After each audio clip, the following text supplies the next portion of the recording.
Yesterday I was arrested and put in a cell. Yes guys, you heard correctly. I turned myself into the police and I thought it would be just questions and release within maybe an hour or two or something like that. But when I turned myself in, it was nothing like that. First I asked for a lawyer and I asked for a translator. I was led to the police lockup area where I was asked to remove my jewelry, remove whatever earpins that was in my head, remove my bra, remove my shoes, all my belongings, and put it in a box. I was just basically left in my socks, my jeans pants, and my shirt. That's it. I had no bra, nothing like that. Everything else was collected by the police. I was led to a cell in the lockup area.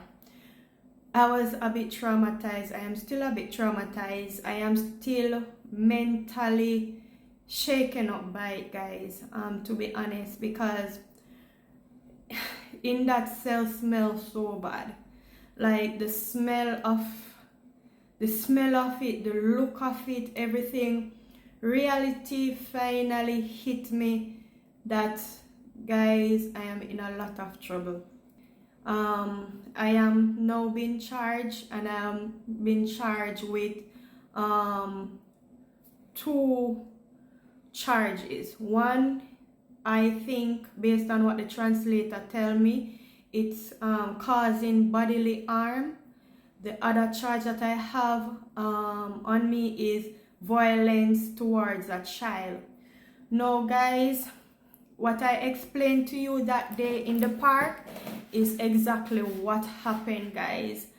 And that story is on my page, so for those of you who are not familiar, you guys can tune in to my series that's on this page and check out everything that happened that lead up to this moment. Guys, I am a bit mentally shaken up by this. Yesterday I was in that police custody from about 11:30 till about 6 p.m. So I was in police custody for all that time. I didn't know if I would be released.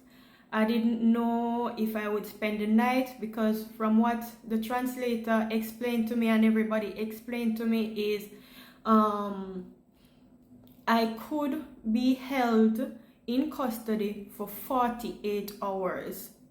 I could be released within 24 hours, or I could be held for 48 hours. I wasn't mentally prepared for that, so that was a bit shocking to my system to know that I voluntarily turned myself in and I could have been held in custody for 48 hours. Hearing that, looking around in the cell, looking around at everything, because I was put in a cell to share a cell with another lady. While I was in the cell with that other lady, the lady started to hyperventilate, like she couldn't breathe. At one point I had to be knocking on the walls of the jail cell to try to get the lady to some assistance. After the police arrived, opened up the cell, took her out. When she came back, I asked her if she was okay. She said to me that she is suffering from asthma and she was having an asthma attack. Reality finally hit me, guys. I am worried. I am afraid. And I really don't know what is going to happen. I'm trying my best to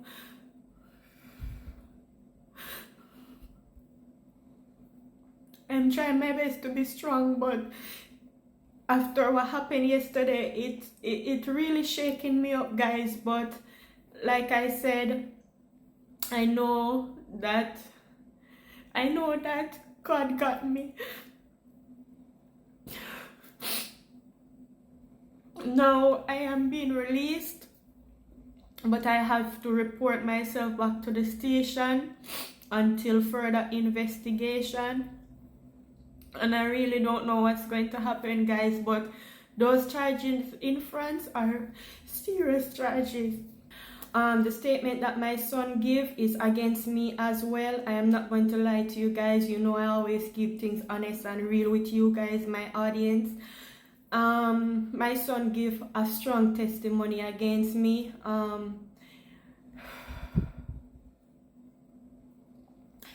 To be honest, my heart is broken. My heart is broken, and I don't know what to do. I don't know what to do, guys, but I'm in a lot of trouble, and I'm just trying to be strong. But know that whatever happened to me here, I am strong, and I'm being hopeful, and I am looking forward to having a good future, guys. I am being very optimistic. I am not being pessimistic, and I am hoping that some way, somehow, I can prevail. So I'm asking you guys to continue to pray for me. Big up on yourself. When you don't know, this is your girl Nadia Official. Peace. I'm out. Bye.